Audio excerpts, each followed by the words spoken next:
Voilà Paolo avec ses amis. Ils ont déjà passé toute l'après-midi à s'amuser dans le skatepark.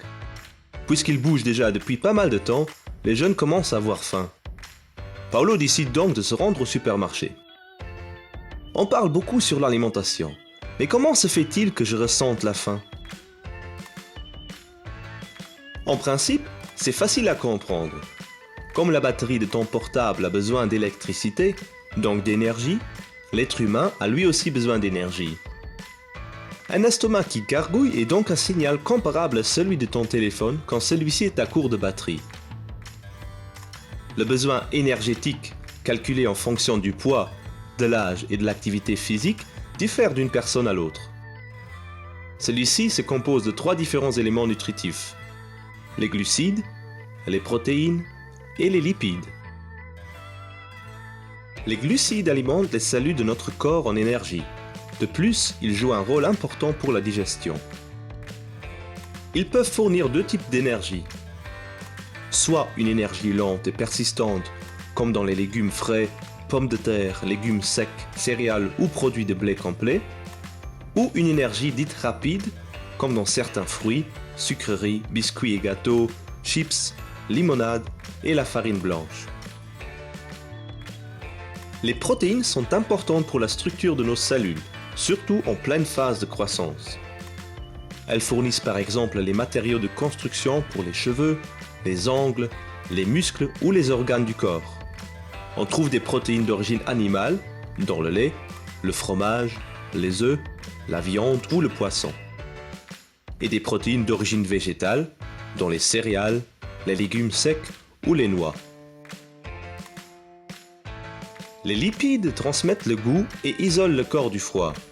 Ils jouent aussi un rôle crucial dans le développement du cerveau. Là aussi, on différencie des lipides d'origine animale et lipides d'origine végétale. Beurre, saucisson, poisson gras comme le saumon, le lait et les fromages contiennent des lipides animaux.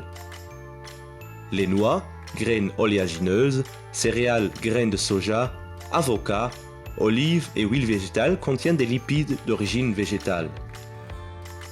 Mais ce n'est pas tout. Afin de garantir une alimentation saine et équilibrée, le corps a encore besoin de vitamines et minéraux ainsi que de liquides. Vitaux à l'organisme, les vitamines et minéraux garantissent entre autres le bon fonctionnement du métabolisme et des organes.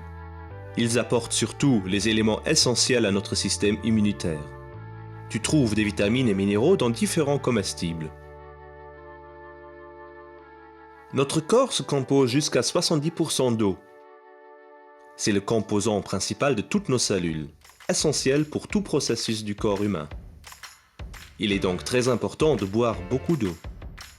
Les alternatives peuvent être de boire du thé ou des jus de fruits dilués. Les jus de fruits purs ou diverses limonades ne sont pas défendus. Cependant, ces boissons contiennent généralement beaucoup de sucre, il est donc recommandé de ne pas trop en boire.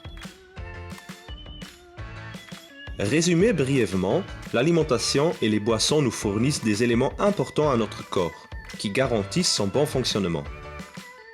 Encore faut-il avoir une alimentation variée et équilibrée. Par exemple, manger exclusivement que ce soit des fruits ou des hamburgers n'est pas très équilibré. Le corps ne reçoit pas toutes les substances nutritives dont il a besoin, et à la longue, certains éléments nutritifs manquent tout simplement. Il est donc important d'avoir une alimentation équilibrée et de boire beaucoup d'eau. Le corps reçoit ainsi tout ce dont il a besoin et tu te sens bien. Tout cela est important, certes, mais une alimentation équilibrée seule ne suffit pas à avoir un corps sain et résistant. L'activité physique joue un rôle majeur. L'importante symbiose entre l'alimentation et activité physique peut être illustrée par l'exemple suivant. Imagine-toi à une fête avec tes amis. Un DJ met de la musique. Une musique non variée avec le même beat durant des heures ne mettra pas d'ambiance. Par contre, si le DJ varie la musique, tout comme tu varies ton alimentation, la bonne ambiance pour la fête et dans ton corps est assurée. La danse représente une activité physique, tout comme le skate, l'escalade, la natation, le parcours, le vélo ou ton sport préféré avec lequel tu aimes bouger. Grâce à une activité physique, tes muscles et ton corps sont renforcés. Avec assez d'activité physique et une alimentation équilibrée, c'est la fête dans ton corps et tu te sens bien. Alors, si tu passes au supermarché pour t'acheter quelque chose à manger, il est important de prendre en compte ceci. Essaye de privilégier les produits de saison et de ta région. Ceci pour économiser des ressources comme l'électricité ou l'essence nécessaires pour le transport et le stockage des aliments. Mais surtout parce qu'une alimentation régionale et saisonnière apporte plus de variété dans ton assiette, plus d'éléments nutritifs, de vitamines et de minéraux. Un aliment dit régional est un aliment produit ou cultivé et transformé dans la région où tu habites. Un aliment de saison est un produit cultivé dans ta région et mûr pour la date d'achat. Un produit de saison n'est donc pas cultivé dans une serre. Et encore une dernière recommandation pour tes achats au supermarché. Essaye d'éviter les aliments ou repas préfabriqués et traités. Souvent, ces aliments sont enrichis par des exhausteurs de goût et traités avec des conservateurs afin de prolonger la date de consommation. Ce processus fait perdre des éléments nutritifs ainsi que des vitamines et minéraux, tous ces éléments importants dont le corps a besoin.